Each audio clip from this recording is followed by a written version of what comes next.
Good morning. This is the Blaine's World podcast that can be found each week on Facebook, YouTube, and LinkedIn. You can also listen in on Spotify or Apple Podcasts. And you can get more information and listen to previous shows on our website, www.blainesworld.net. I'm your host, Blaine Greenfield, and I'm here in my Zoom studio in lovely downtown Fairview, North Carolina. I have the pleasure of speaking today with two of my favorite theater folks, and they are Steve Samuels and Travis Lowe. And guys, you can wave to all you fans and friends who are watching this. Okay, and that is the infamous Steve Samuels and Travis Lowe. The infamous, well known. Anyway, thanks guys for being here. Because I'm very excited. We're going to be talking about so another production you both are involved in. It's coming up, I think, next week, Steve? Yes, Thursday, July 13th at the BB Theater. The Sublime Theater presents the world premiere of Travis Lowe's Some Notes on Dating During Outbreak. And you can get tickets at www.thesublimetheater.org. And how long is the show running? 3 weekends, three great. performances a weekend, so there are only 9 chances. And of course, the BB is an intimate theater with quite limited seating, so please get your tickets in advance because we'll charge you more at the door. You do. I noticed that. Sometimes I'll forget to get a ticket and come, and sure enough, you do charge me more, but not a lot more. And tickets are very reasonable. Tickets are very reasonable. It's a matter of convenience for everybody. Okay, and we should mention too, in terms of you titled Travis Lowe's, and I like that, Travis. We'll get your name now in the title of the show. Do we do that now? All the shows, Travis Lowe's. Only when he writes them. Oh, is that it?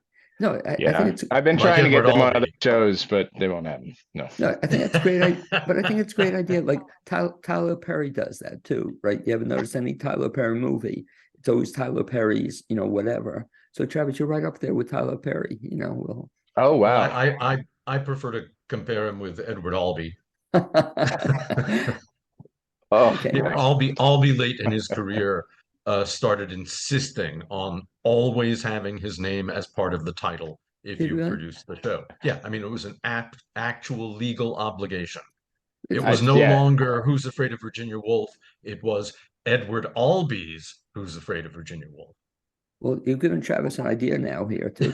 Yeah, I know. I haven't actually put it in part of my contract. I thought it was just because people liked me that they did that, but now I'm going to make them contractually obligated.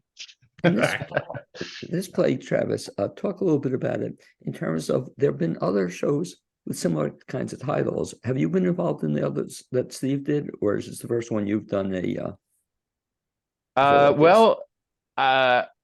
I'm not sure. I mean, maybe you can give me some examples of those shows, but Steve did greenlight and produce as artistic director of the Magnetic Theater. He greenlit and produced my first full-length play that went up in Asheville, which was called 6 Knots. So not quite as long of a title. Well, help me on this, Steve. They're great plays. You've done a couple others like that. What were the names of them? Where you did about different kinds of occasions. You know what I'm talking about? It was and I'm pretty sure you did it. The name of this title, help me out. The name of this title again is this show is During Outbreak. Some Notes. Yeah. Right. Let's try it again. Some Notes on Dating During Outbreak.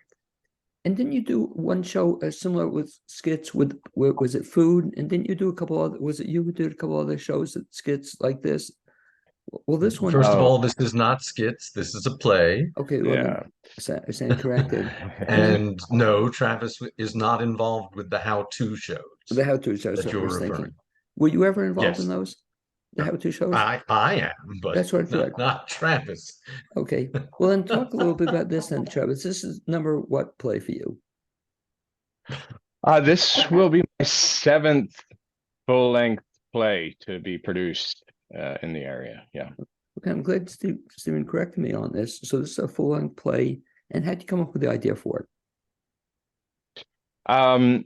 Yeah, it was actually written before the COVID pandemic, back in 2017, and I came up with the idea of two strangers meeting for a blind date in a restaurant that goes into quarantine sort of 10 seconds into the play for reasons that become immediately clear. But I thought it was a good way to get two strangers talking who might otherwise just kind of walk out on each other, and also with this sort of looming presence of this quarantine, trying to figure out what's going on there. These characters are sort of confined to a back room in this restaurant with no other customers there and only one waiter who will serve them. So it's a 3-person play. I also thought it was a neat idea to figure out what we could do to make a nice, active, interesting, high-tension play where basically the characters are confined to sitting in seats for most of it. And I think we've accomplished that. Hopefully people come and see this play and are riveted, even though there's not a lot of actual physical movement in it. And you mentioned riveted. So how would you describe the play, other than brilliant, of course, but other than, it's a brilliant play, but is it a dramedy or a comedy, or how would you describe it? I mean, dramedy, I mean, dark comedy. Dark comedy. Yeah, there's a lot of gallows humor in it as these people are trying to sort of make their way through the night. So, but then there is, I think, a lot of suspense and as I said, tension, sort of unknowns. It's a bit of a mystery as you go through. So, we're keeping everyone guessing as to what's going on, hopefully, and I think despite the subject matter, I hopefully it'll be very enjoyable evening. It raises kind of a lot of questions for people. It's also very funny. I mean, everything we've said so far is true. It's intense, it's riveting, it's mysterious, it's concerning, it's disturbing, but it's funny. Madly funny. I mean, Travis is a wonderful comic writer. Pardon me. And I think it's fascinating. I'm directing the play, and everything that Travis has said about it's being unusual in that there's not an enormous amount of staging. There's not a lot of physical action on a large scale. What's fascinating to me, and what I think audiences will find, is that the focus it forces on the actors is amazing in and of itself. It should be a pretty gripping experience, and we're very, very fortunate to have 3 terrific actors, Lauren Otis and Alex McDonald Villarreal are the couple in question, and Olivia Stuller is the waitress, and if we can say that, I guess not, waiter or server, as we sometimes say in this particular play. And Rachel McCrane is actually serving as the assistant director and is being enormously helpful all around. And Laura Lowe is doing the set design, overseeing the overall look. So we've got a great little team for this play that is on a small scale, but I think its human and intellectual reach is vast. It mentioned the stage manager. Didn't she also stage manage the one? I don't know, the assistant director, but she also stage managed another show you did at BB, where you had all the papers on the floor on that show. You know which one I'm talking about? It was a couple of years ago, and there were hundreds of pieces of paper on the floor, and there were people throwing around papers on the floor. You don't know what I'm talking about? I think it's anyway. No, I don't, and Okay. so it'll be very interesting to find out if I directed or produced it, or I think not only did you were in it too. I'm pretty sure you were in it. Yeah, well, I could have been. You played no offense to you, but you played a crazy kind of guy, and it was yeah. So I think what you're thinking of it was a John Crutchfield show right called My Crazy My Love. Was that, yeah. And that you were in it, right? Yes, I was. And it was so good at the BB Theater. It was perfect stage for that particular show.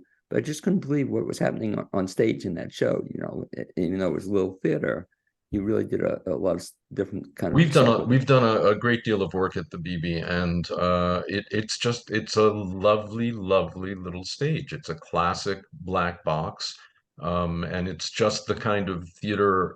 One of the things that I love about it is that it's very reminiscent for me of off Broadway theaters in Lower Manhattan. And I think that's what we are always kind of aiming for, that the Sublime Theater specializes in new plays by local playwrights. We have a pretty strong belief that the best new writing, the most innovative writing emerges from an actual community, such as Asheville, a place that has a distinctive identity and where the various artists and artisans live in the community, work in the community, and create for this community. We think it results in astonishing originality. I have been deeply gratified since obviously there were new plays being done in Asheville well out here and well before I co-founded the Magnetic Theater in 2009. But it's really been wonderful to see the development of other small theaters, little theater companies in this town that have expanded to include playwrights like Travis. There's really quite a lot of new play production in this city. And we just need to get the word out further. We need more people to give it a shot because generally speaking, in the theater, most audiences tend to go to what they already know, or that it's one of the reasons musicals are revived again and again and again and again. You can really attract audiences because they know what they're getting.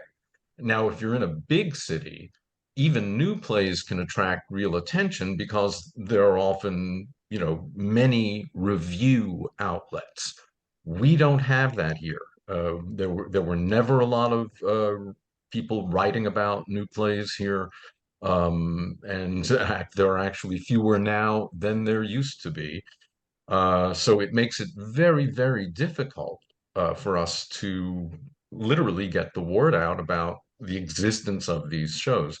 We try some advertising, but there are limitations. The whole advertising world is quite segmented now, and it's very, very difficult to reach audiences. So what we hope to do over time is develop a good, strong core audience of adventurous theater goers who really appreciate the chances we take and the fact that these works can be seen nowhere else. And that's one of the things I think, especially you'll see with Travis's work, because anytime I see something from you, Travis, I look forward to it because it will be different than something I've seen before. Like I think was it your most recent play was that you did at Heart? I think was it the one you did at Heart, and that was quite different than anything else I've seen before. How do you come up with these ideas?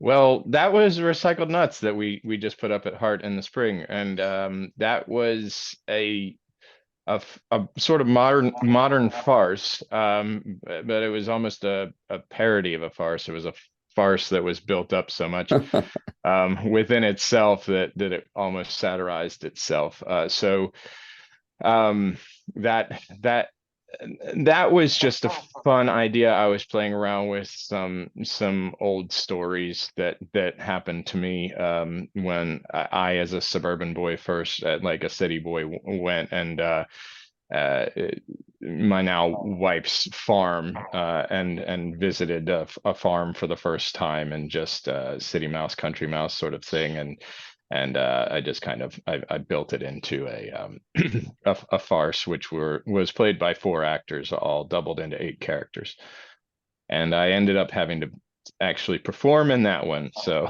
Right, I missed suits that. me right for writing such a thing. When you write a play, like in anything I see, or even the upcoming one, Will there be something of you in the play? Yes, yeah. I base a lot of what I write into plays on my own personal experiences, my feelings and reactions to those experiences, but also trying to view things from a sort of outside perspective and a longer perspective. So this particular play, while being in a very confined space, I think, as Steve was saying, has some very expansive ideas, which sort of get into how we choose to live our lives. While these characters' experiences all sort of condensed into a single evening that we see, it's sort of presenting different choices for how one can live one's life, whether you're a eat, drink, and be merry sort of person, whether you're a go with the flow sort of doing what people tell you to do and hope everything works out, or whether you're a fighter who is going to claim happiness at any cost. And the various pros and cons, the give and take of those choices that we all kind of face in the human experience. So there's a lot of sort of exploring those ideas in this work. By the way, as you're talking, you're coming up, or I'm coming up with, for you, a great idea for another play about this playwright who has parrots, part of his life or part of the process. Can you hear them in the background? A little bit, and a little bit still. Right, we should give credit for them, by the way. If anybody's listening, I should write this up. Who are the two parrots? They're the Chi and Griffin, and there are two parrots. We've had them for a while. They serve as our children, but they mostly live in a cabinet. And yeah, I mean they have been an inspiration. Some mostly in my pirate plays, but not so much in this one. But I just think that'd be great to have them involved. And back to Steve. Talk about the process also in terms of putting together the show. How long have you been working on it? From the time you started directing till started reading it till producing it. How long does it take? A very long time in this particular instance. It's rather unusual. When did I first see this script, Travis? Was it in 2018 or so? It might have been 1817, maybe. I thought I showed it to you shortly after I'd written it. Yeah. Yeah, you probably sent it to me. Things were a little rough at the end of 2017 for me, so I probably didn't get to reading it until 2018, and that was part of the strange journey of this one. It took me, unfortunately, so long to read the script that Travis had understandably shown it to someone else who had expressed interest. So I read the play finally and was totally blown away, could clearly see it staged, was very excited by it, and really wanted to do it. So I got back in touch with him and he went, "Oh, yeah, really sorry, it's going to this other theater." And then it turned out that other theater wasn't going to do the play. And I got all excited again. And then there was a pandemic. So it's been years. Yeah, it's been about 5 years at least that I've been wanting to stage this play. In this particular play, how long has it been in rehearsal? Usual length of time. We usually rehearse for about 4 weeks. Okay. And you mentioned that because one of the reasons I love supporting theater and having people go to theater is because they don't realize how much time and effort goes into a play. They'll come and see the play. Right. The play is how long, Travis, lengthwise? It's probably about 2 hours. Okay. So they'll come and see 2 hours and think, wow, that's cool. But they don't realize you've been working on this for 4 weeks. And in rehearsal, how often do you rehearse? 5 nights a week. Okay, and that's just incredible. Yeah, and that doesn't take into consideration the amount of time that the actors also put in learning their lines. It doesn't take into consideration the amount of time I spend putting the sound together. Of course, there's a set that has to be designed and created and put together and transported to the theater. Yeah, an enormous amount of work goes into these shows. Okay, and when you have the show, Travis, I'm just curious. So you mentioned you've been at it for 5 years or so. terms of bringing it to the stage. How much has it changed or evolved, or do you rewrite up till the very end? Yeah, I think it was, I mean, even the title changed on this one. It was originally entitled Second Line, and I didn't, while that encapsulated some aspects of it, it didn't really encapsulate the play as what it is, which sort of kind of changes over time as you're watching it. You think it's going to be one thing, and then it sort of changes. And so this very long title, some notes on dating during outbreak, sort of I'm hoping for the audience becomes more apparent. Little pieces and bits of that may change in their mind as to what each word means as they're experiencing the play. And so that changed. Some things changed as far as something as simple as dating apps, dating sites Right. have mutated so quickly and so much over the past 5 years, and have grown in the way they use them, have differentiated. So, we made some small changes here and there. But overall, the overarching idea of the play and the ideas put forward in the work have not changed. They're the same, and I think they're experiences that haven't changed in the human experience for centuries. So I've always wondered, Steve, when you're directing a play, will you make changes directing the play, or will it sometimes be a change in script or a couple of lines you'll play with it all? Does that happen? It's different for every project, and it's different with every playwright. And I've been fortunate enough to work with quite a few, including myself. So,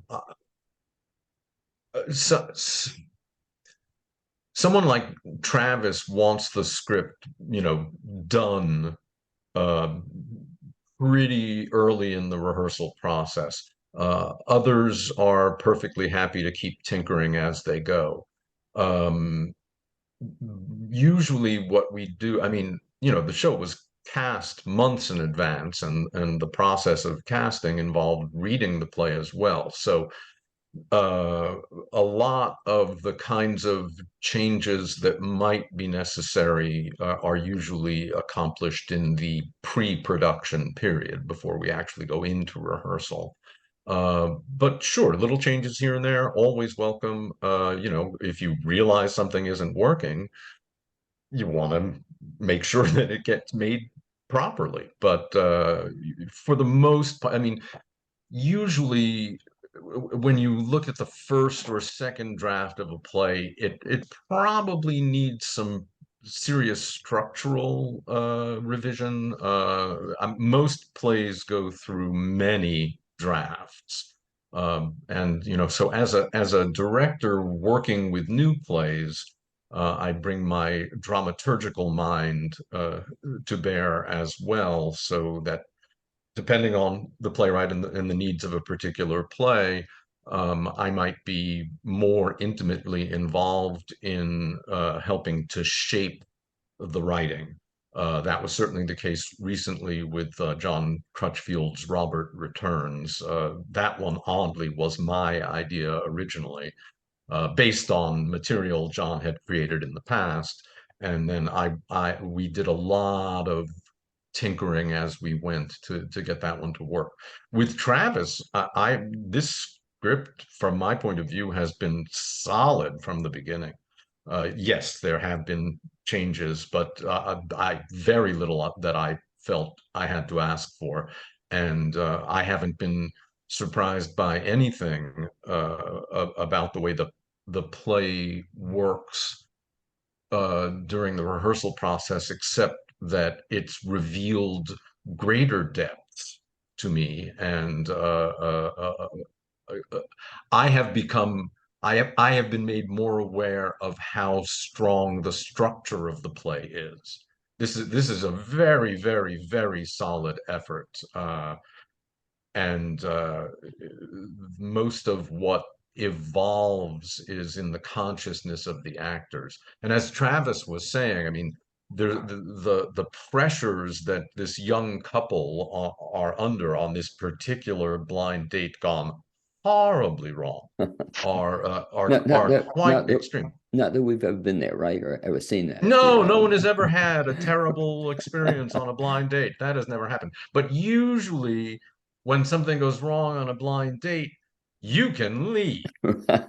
Not in this case. And that's what's kind of wonderful, in that the characters end up, because of these pressures, revealing more and more of themselves that they wished to keep hidden.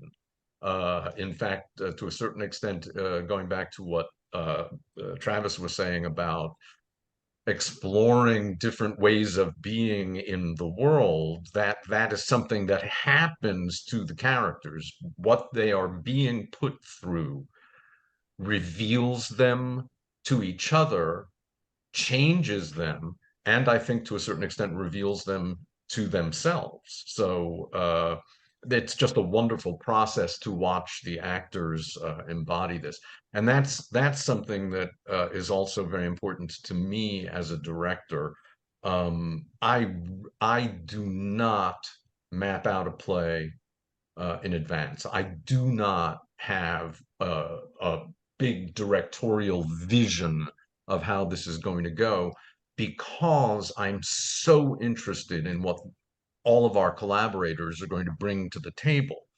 I love to find out what the actors are creating for themselves. And if I had too strong a view of the play, if I had read the script 150 times and worked out the blocking and thought of all the bits of business and heard all the lines in my head exactly the way I wanted them to come out, then I would never hear or see what everyone else is bringing to the table. So in a way, as a director, I mean, this doesn't always work out this way, because sometimes, especially with the pressure of finally putting the show together, I do have to step in and go, yeah, okay, great, but it's got to go this way. But more often than not, what I'm doing is acting as a kind of editor. The actors are bringing, when things are going well, the actors try lots and lots and lots of different things. I don't have to give them so much as be open to what they're doing and then start making choices amongst the many opportunities they offer. And as Steve I These say, particular actors are so talented. They what Lauren and Alex and Olivia bring is this curiosity and this ability to explore a character, and for a play like this, it's really a character study, finding their way to who these people are, on multiple layers. We couldn't ask for a better cast for this. They're just so talented, every single one of them, in their abilities. It's one of the very good things about having a small cast play, is you can be very selective about who you're bringing in, and these people are particularly well suited to this sort of character study, and they do a great job. And anyone who comes to the play, I hope, will agree and see that. Steve mentioned work by John Crutchfield. I'm just curious, Travis, have you ever looked to do that too? And you may have done it without my knowing it. Revisit a play or revisit characters 10 years later, or Yeah, I have seriously considered it. There are some characters that I have written that I love very much. Some that have been produced, some that have not been produced yet. But the character of the bear in 16 Years Tried, which is a riff on Winter's Tale. I love that character so much, and I'd love to see her come back in something. And there are some characters from Six Knots that you sort of want to, a surviving character who you sort of want to see what would happen if there were a sequel, like what they did with the rest of their life, what they did next after that play. Well, even this play, even as you're describing it, I'd almost want to see this play 10 years later, after the date, or I don't want you to give away anything of it, because I'm now curious, but wondering what happened after this infamous date. Do they have Well, we want the audience to come in wondering that, right? And come 10 years later. Let me ask you both one other thing about the play that I'm kind of looking forward to, in a way, is the cast. I know the cast and they're all good, but the one bad thing about the play is that you guys aren't going to be in it, because no offense to directing and playwriting, but I just love you performing, and Thank you.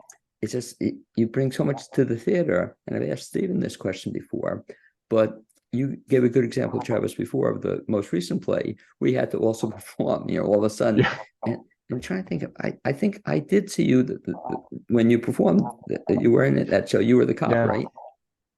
Yeah. As I Okay. said, there were 8 characters played by 4 actors. So I played 2 different characters. And you try to make them different. I had a leg up on that particular production since I had written the script and I had a fairly good idea of how I might play the role. But that's one reason I actually try to stay out of things like being in plays that I have written or even direct at all, because I would simply be doing things or telling or directing people to do things as I would do them as an actor. And I really appreciate the process, of you said and Steve said, of everybody bringing something in to a play. I'm the writer, I write it, and as Steve said, I like the script to be pretty solid by the time I hand it off to the rest of the team to sort of explore with, the director, the actors. Everybody brings in a piece of their own human experience, and that only makes the work richer than anything that I could have imagined in my own mind, because I only have a limited amount of life experience and imagination. People bringing in their own experiences and own imagination only expand things more. So I like to write and then step away some Yeah. As a and compliment to let you, other people grow it. Yeah. I could have seen nobody do that particular role better than you. Just so hit it. Did you have to step in at the end, or did you play the whole? Yeah, I had a week's worth of rehearsals for that one, and then we went up. Stephen, have you ever had to do that too, to jump in at the last minute to be in a play you were directing or writing? Yeah, it happens. I mean, in the old days, back in New York at the Ridiculous Theatrical Company, there were more than a few occasions in which actors were injured, and I had to jump into the play that night. Pretty intense, especially since I wasn't the writer or the director, so I was primarily a producer in those days. But yeah, I had a problem with one of my plays, American Arcade. I had a role for. I had an actor in mind for a role, and he was going to do it, and then he like had a major dental emergency, and so he had to drop out. And I kid you not, I went looking for, I invited 8 other actors to join the production, all of whom for one reason or another had to say no. And in the end, I just literally didn't have anybody to play the part, and fortunately I was right for it. I happened to be kind of the right age, and I will admit I sort of stole the original actor's persona to do it. I did an imitation of him, and in fact he came to the play, and afterwards he asked me to give him his life back. So, but To yeah, that it does happen. recap the upcoming show, Steve, if you would, the name of the title, the show, and then the The dates show and is location. Yes, the show is Some Notes. No, the show is Travis I said, yeah, Lowe's right. Some Notes on Dating During Outbreak. And it's presented by the Sublime Theater at the BB Theater in beautiful downtown Asheville at 20 Commerce Street. It runs Thursdays through Saturdays at 7:30 p.m., July 13th through July 29th. And you can get your tickets at www.thesublimetheater.org. Okay, and theater spelled correctly? Well, everybody argues about it. In this case, it's spelled with an ER Oh, at the okay. end, I'm glad I checked which with you. I consider correct. But actually, it's correct however you spell it. It's only a problem on the internet. Okay, theater.org. I'll remember that. And the shows, it runs what, Thursday, Friday? When does it run? Thursday, Friday, and Saturday. Oh, so no 7:30 Sundays. p.m. Okay, no No. Sunday matinee. And the question I always ask Travis, put you on the spot, and I'll ask Z the same question. So after this show, is there anything you can share with us that you have upcoming? Upcoming, a little break, a Okay. rest. Yeah. Okay. And Well then earned. you'll come on Well another earned. Blaine's World show and talk about whatever the next project is. Okay, we'll have a Of date on that. course. Of course. And Steve, the same question. Do you have anything you can share with that's coming Yeah. up? Yeah. The next Sublime Theater production goes up in October, and it is a wonderful two-hander by David Brendan Hopes, Okay, another great. of our wonderful local playwrights. I'm fortunate enough to get to produce now and again. And that one, yeah, Okay, so look I'm forward to looking that. forward to it. It's a beautiful love story. It's the opposite of Some Notes.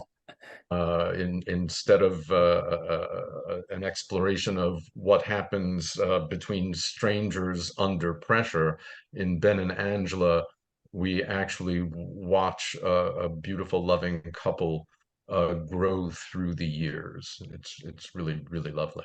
And something I really look forward to because again, anything David writes is going to be worth seeing. So that's Magical. something It's to look forward absolutely, to. and in some moments, literally magical.